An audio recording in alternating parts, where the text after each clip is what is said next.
All right, there we go. So we are live now. Welcome to this new episode of Bootstrapping Your Dreams. I'm your host, Manuj Aggarwal, and today we are going to have an interesting conversation about PR and other things with Justin Breen.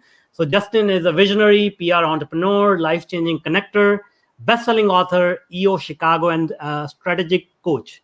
He's hardwired to seek out and create viral, thought provoking stories that the media craves and loves to network with visionary entrepreneurs and executives who understand the value of investing in themselves and their businesses.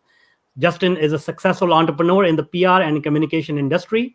He helps businesses expand their reach, build their brand, and get noticed. He serves clients in several industries from education to finance to tourism, insurance, IT, law, and so on. And there was a whole bunch of other industries that we didn't have time to go over.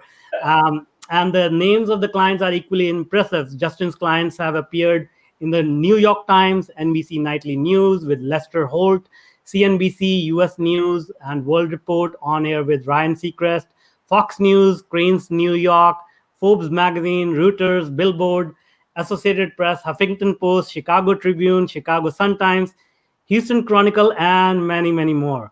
Justin is also the author of #1 international best-selling book named Epic Business. Welcome, Justin. Hey, what's up? There's the book. What a great intro. That was awesome. We can just stop now. All right, great. So, well, I mean, I'm just repeating what you have done. So, so tell us how you got started. How did it all come about? How did you get into this PR industry? I'm what you call an accidental entrepreneur. I was a journalist for 20 years, created my entire business model based on how PR firms annoyed me for 20 years. And no, I had my job salary cut in half, couldn't find a job, incorporated while I was working full-time at half salary, reached out to 5,000 people to get my first 5 clients in 6 weeks, and then got my 5th client, resigned from my full-time job, and then Robert Feeder, he's the top media columnist in the Midwest of the United States, did a story that I started my own firm. So that's from February 10th, 2017 to about June 5th, 2017. That was the origin of my company. That's awesome. So you reached out to 5,000 people. Like how did that happen? Like, I mean, did you have 5,000 contacts or, Oh, way more than that. Yeah. So, because as a journalist, I had a giant network already, tens of thousands at the time. Now I have over 40,000, but, yeah, so I was just like reaching out saying, hey, basically help, because I didn't know what I was doing or what I was going to be doing. And so, yeah, 1 out of 1,000, 999 no's for every yes. So, I mean, that's entrepreneur life, typical entrepreneur story, and just keep grinding it out. And, now I'm in this place where I'm, sitting in my backyard, enjoying my life and, working with some of the best companies and people in the world and making as much money as I want to. But like, the journey to get through that point, like that's why I'm here now, because like you get to that point and then you get to a place like this.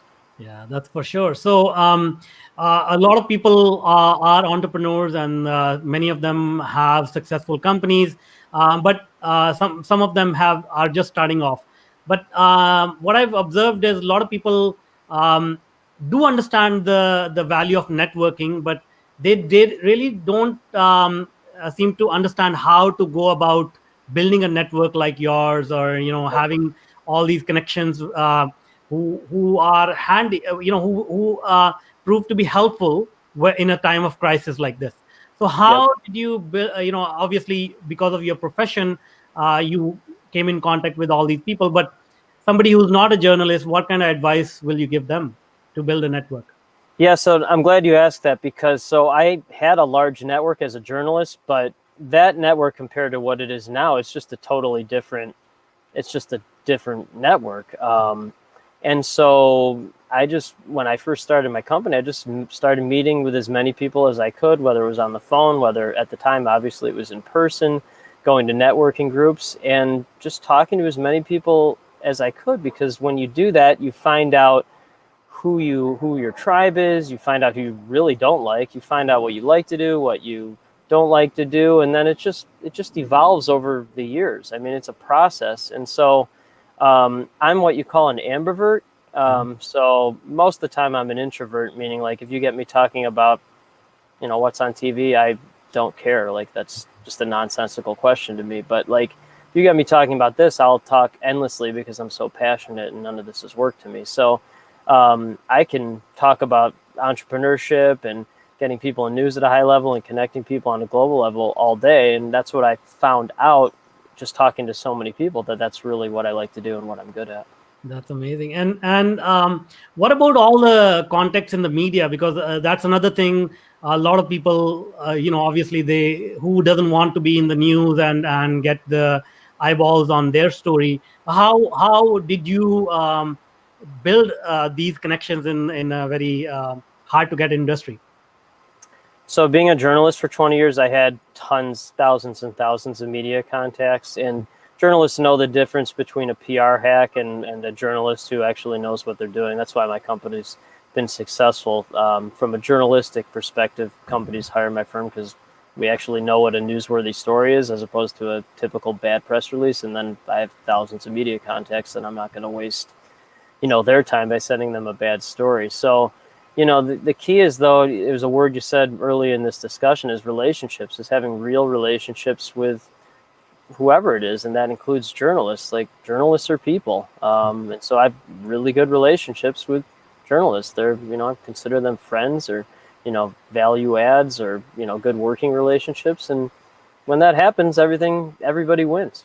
Yeah, I think you touch upon a very important point here: relationships and value add. Because again, some people are good at networking, some people are good at making these connections, but those connections just sit there, or people get into this pitching matches where I'm gonna sell you this and you're gonna sell me this and blah blah blah. But that takes you further away from developing a relationship, isn't it? Yeah, so I don't sell anything. I don't even talk about what I do unless someone asks. So most of my day is talking to between 5 and 10 visionary entrepreneurs on a global level, most of them running high 6-figure to 10-figure businesses. And we don't talk about, unless they ask me what I do, we just talk about life and like transactional stuff. People that lead with transactional, they're just toxic because they're only thinking things in a transactional level. Mm-hmm. All the relationships I have are actual relationships and partnerships, and then the byproduct of that is that my company has exploded beyond my wildest dreams. But leading with transactional, it doesn't even, like, I reached out to 5,000 people to get 5 clients, so that's when I was leading with transactional. So if you'd like to have a 1 in 1,000 closing rate, go for it. I haven't done any outbound, whatever you want to call it, sales, and my company's a little over 3 years old. So I haven't done any outbound anything in well over a year, if not 2 years, because I'm just creating value for people by introing them to other great people on a global level. And then the byproduct is people intro to me to people that want to hire my firm on a global level. It's pretty simple. That's great. Now I want to talk to you about a story, a very interesting story about McDonald's responding to your tweet or reply to their tweet or whatever. Can you tell us a story about, like, how did it come about? What happened there? Yeah, sure. So this is in my book, but this is the coolest thing that's happened company-wise or entrepreneur-wise since I've started my business in 2017. So I like McDonald's. I mean, I work out every day, but I like McDonald's. So my favorite meal had been the number 2 extra value meal, which is the 2 cheeseburger meal. Some people are nodding their heads right now, and other people are like, what's going on here? But so one day I went in there and they took it off the menu, and I'm like, what's going on here? So at the time I had about 11,000 followers on Twitter. So I tweeted to McDonald's to go, how could you do this? Like, as a joke, right? Mm-hmm. So I forgot about it. 6 months later, they responded to the tweet saying, hey, we heard your complaint. We put it back on the menu. And so I'm like, oh, that's pretty cool. Mm-hmm. So I screen grabbed that and then posted it to my 40,000 plus followers on social media. People went crazy. And then one of the people's on there is like, hey, congratulations. And my client wants to work with you. And that led to a 5-figure contract. So, social media, it's funny, but it's also very, it can be a gold mine too. Yeah. It's very interesting you say that, because every time I find food I like, generally it gets just they take it off the menu. It's just funny how it happens, right? It's too bad, but you know what? Then complain about it on Twitter, and look at what can happen if you do that. Yeah. All right. So let's get back to networking, because I think you have wealth of knowledge there.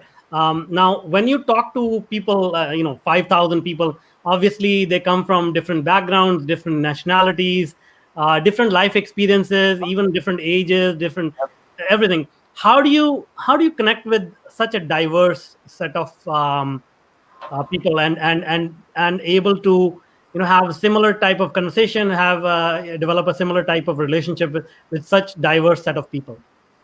So, as a journalist, I did tens of thousands of stories, and so growing up, I was pretty shy actually, and I think journalism helped me actually learn how to talk to people or communicate.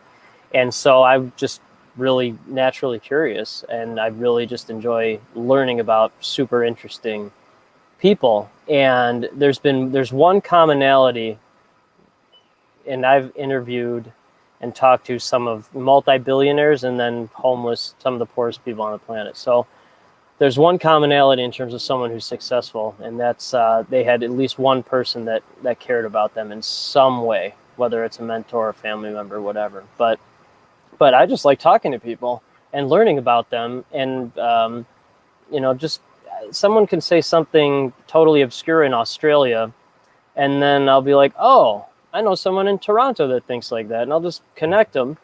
And then a week later, they're like, how did you know how to do that? We're like doing business together, or we're good friends now, or we're starting this thing together. I'm like, I don't know. I just know how to do it. It's in my head. I don't write anything down. Mm-hmm. So like, I think why my company has been successful and why I really enjoy my life is I just do what I like to do and what I'm good at, and totally focused on those things, and then everything else just kind of fades away. So yeah, that's great.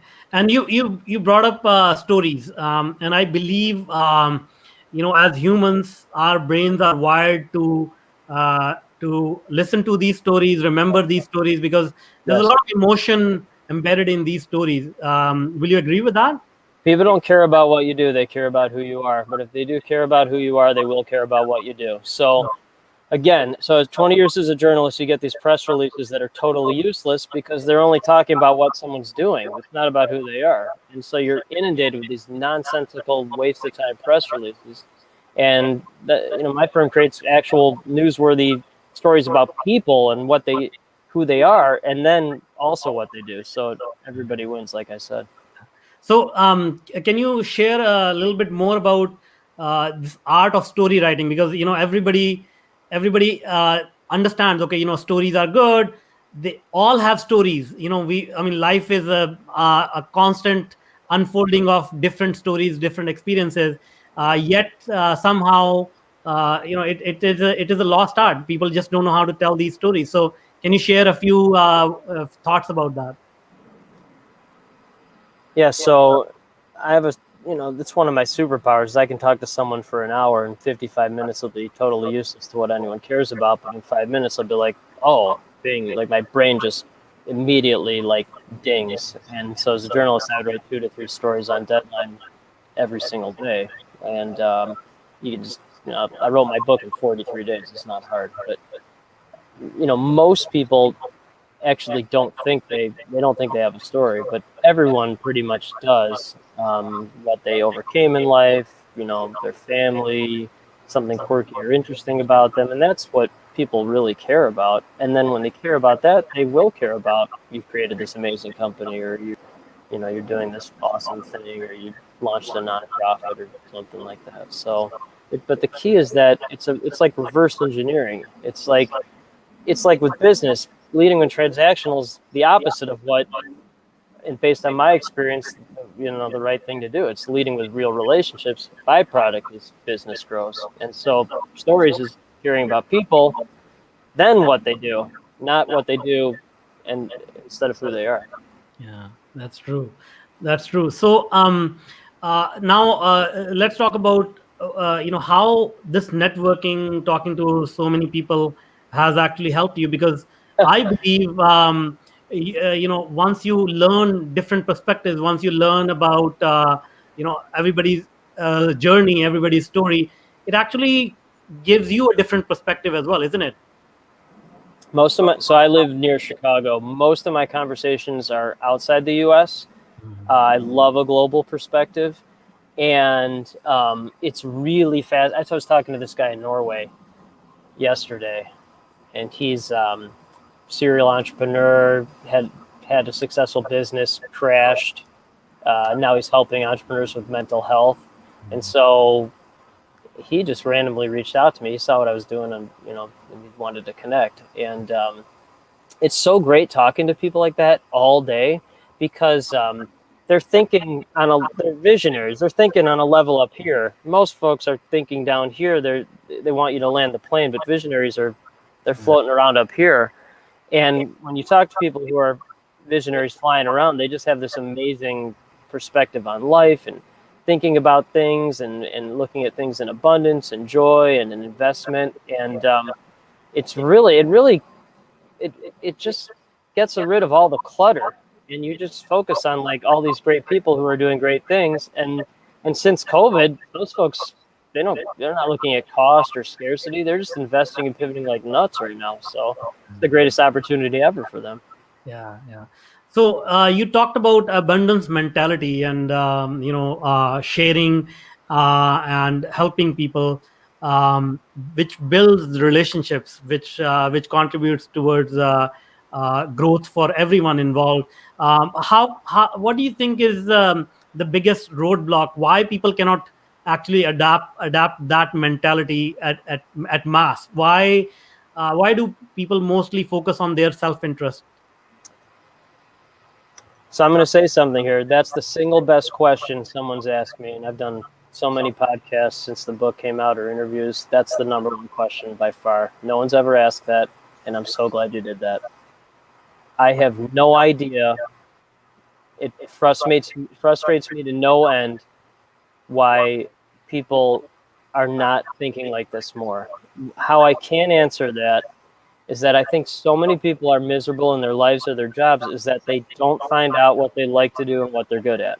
Yeah. And if they do, they don't actually do anything about it. So it's square peg and round hole, or that was not square peg and round hole. That was my hands hitting each other. But they don't find out what their unique abilities. They don't find out their superpowers. So like they're not living in that. So they're not in abundance. They're battling against themselves. So because of the journey I went through, I found out what I'm good at and what I like to do.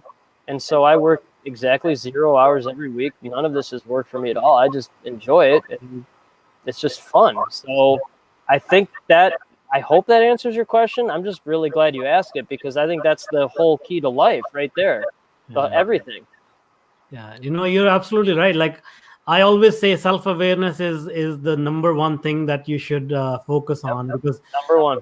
Yeah, unless you know where you're starting off, the destination is going to be very very difficult to find. And number 1A is relationships, because those won't go anywhere. Yeah. So business, whatever, but real relationships and really caring about people and genuinely trying to help them, and it's not BS. It leads to endless greatness coming back to you. That's awesome. Now let's talk about the media relations industry. Like, a lot of people are fascinated by it, and nobody really understands how this all works. So can you take us behind the scenes and tell us, what actually happens? How do these journalists, how do these TV producers, TV hosts, they pick their guests, and like, what is this whole thing all about? Relationships. So journalists, again, most high-level entrepreneurs, they see a problem, they create a solution to that problem, and problem solve, business successful. So that's what my business did. Saw a problem with annoying press releases, created a solution to that problem solved, successful business. So me and my firm, we have great relationships with journalists that have been built over the years. Journalists are people. They work on deadline every day, usually for little pay, under enormous stress and pressure. And I understand that. And the other thing that people don't understand is that it's a process. Like, I could pitch a story to 20 outlets literally this second, and anecdotally, 2 or 3 probably do it within the first couple of weeks, but most of them will squirrel it away for 2 months, 3 months, maybe even longer. It just takes time. Me personally, I'm the anomaly even for journalists, because when I said I would just do a story, it would just get done. It would just get done that day or the next day at the latest. But most people and most journalists are not like that. It just takes time. And then the other thing is, like, you could pitch a story to let's say a TV station. You might not hear from them for 2 months, and then on a Sunday night they'll be like, "Hey, can you get your client on Monday morning at 6?" And you better do it. That's just how it is. The journalists kind of squirrel it away, or the assignment editors squirrel it away. Mm-hmm. And again, like you summed it up. Most people don't understand this, and why would they want to? They would just hire an expert to do that. Like, this is all I really know how to do, is I just hire people or contract people to do everything else, because I'm not good at that. That's why I know my skill sets and I know what I'm really terrible at. So that's why people hire experts to do that. So it seems like, it has a lot to do with work ethic and sort of, again, realizing your own strengths and weaknesses and being okay with it. Because I believe a lot of people, they try to cover up their weaknesses somehow or the other, right? They try to be everything for everyone. And and I say this and people laugh, but like, it's kind of a joke, but I'm really serious too. So like, in terms of connecting people on a global level and getting people in news at a high level, global level, there are very few people in the world that are better at it than I am. I'm really, really good dad, average, above average husband, and I'm useless to society besides that. Like, I have no other skills, but I know that about myself. And so some people think that comes across as arrogant. It's actually the opposite of arrogance. I am terrible at almost everything. Mm-hmm. Now, arrogant people think they're good at everything, and they try to be everything for everyone, and that's recipe for disaster. Yeah, that's true. And now, let me ask you, how is TV world different than print world? Completely different. Man, that's a really good question too. Most of my background is in print. The site I was at before I started this was a digital-only news site, which was really cutting edge at the time, where reporters were taking their own photos, they were taking their own videos and things like that. But specifically print and TV, totally different news cycles. TV, much more quick hitting, like a 3 to 5 minute interview on TV is crazy long. Where in journalism, you could talk, or in print, you could talk to someone for an hour and have like a 3,000, 4,000 word story. So TV is much more hectic. Like I said before, you could not hear from a TV station for 2 months, and then on a Sunday night, they're like, "Hey, a guest canceled. We need somebody on. Can you get one of your clients on immediately or the next day?" Newspapers a little more streamlined than that, but essentially it's the same. They need content.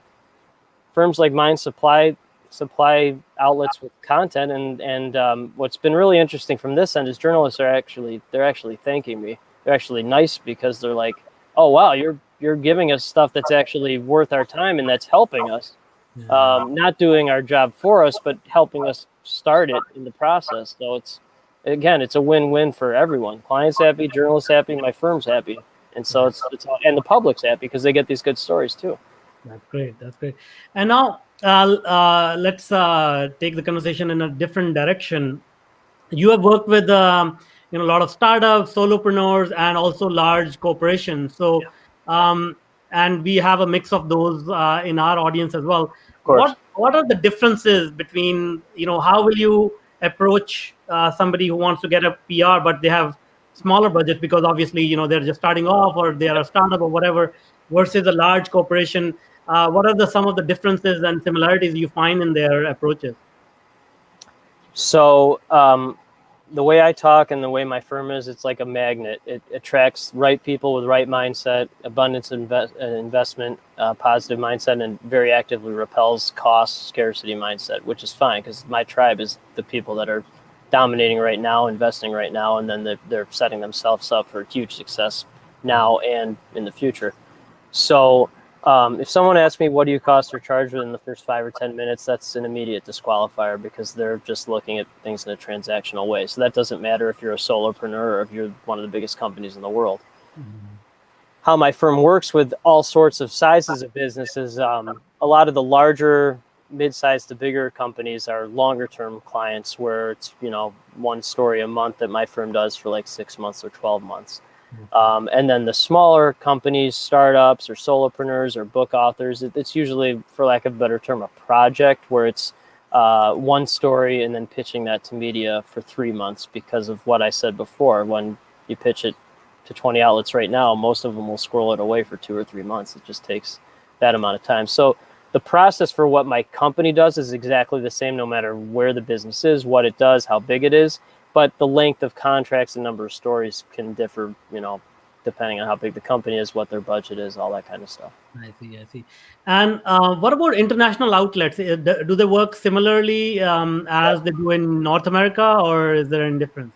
No, there's no difference because here's why. Because journalists are high fact finders. They're like if you're not a curious fact finding person, if you're going into journalism, I don't know why you're like that doesn't make any sense. So. Journalists they're kind of like entrepreneurs because they're like wired differently than most people. And so if a journalist doesn't know who you are, they'll most likely do a deep dive in terms of like, oh, this person was a journalist for 20 years and they actually know what they're doing and that kind of thing. So the journalists are the same really no matter where they are or how big the outlet is and that kind of thing. They're just naturally curious and they want to work with and partner with people that actually respect and appreciate who journalists are and what they do. I see. And earlier you talked about visionaries and people, who look at it, who look at the world a little bit differently. So can you share some of the common traits of these visionaries? How do they differ in their outlook as compared to other folks? They don't look at things in transactional ways. They don't ask, what do you cost or what do you charge? They never even lead with that. They have conversations like we're having now, real interesting, fun conversations. If they have families, they're super focused on their families. When they talk, they're talking in the present, but also like, oh, hey, this is going to happen 2 to 3 years from now. So like, I'll give you an example. So like when COVID started in the U.S. specifically, in February, March, I'm like, this is going to be, for a lot of people, the greatest opportunity ever because new businesses are going to start. People are going to pivot like never before. New opportunities are going to be created. And most of my followers are like me, so they were super excited. But there were a couple of people like, hey, that's not true at all. And so it's just a different way of looking at life. It's a different way of thinking. My brain has certainly evolved since owning a business and then interacting with all these amazing people. You just kind of rise with them, and it's really fun just talking to people like that because they just have such an appreciation for life and building something really cool, and then being with their families all the time and enjoying things. And then envisioning things 2 to 3 to 5 to even 10 to 20 years from now, how things are going to develop and evolve. That's great. And you brought up COVID, and we know we are going through a unprecedented experience at a global level, and with social distancing and all that.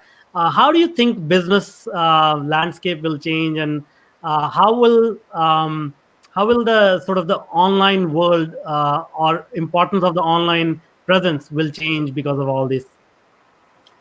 Couple ways to answer that. I strongly feel, and I thought this before COVID, but I really feel it now, that there'll be more companies with my company's business model, where high price point, low overhead, you essentially leverage your network on a global level to create endless opportunities for your network and yourself, and that you're easily able to pivot. So there's no need for office, there's no need for employees per se, there's no need to have all these different, tech things or products. You just and then you do what you like to do and what you're good at. So you're starting to see that already.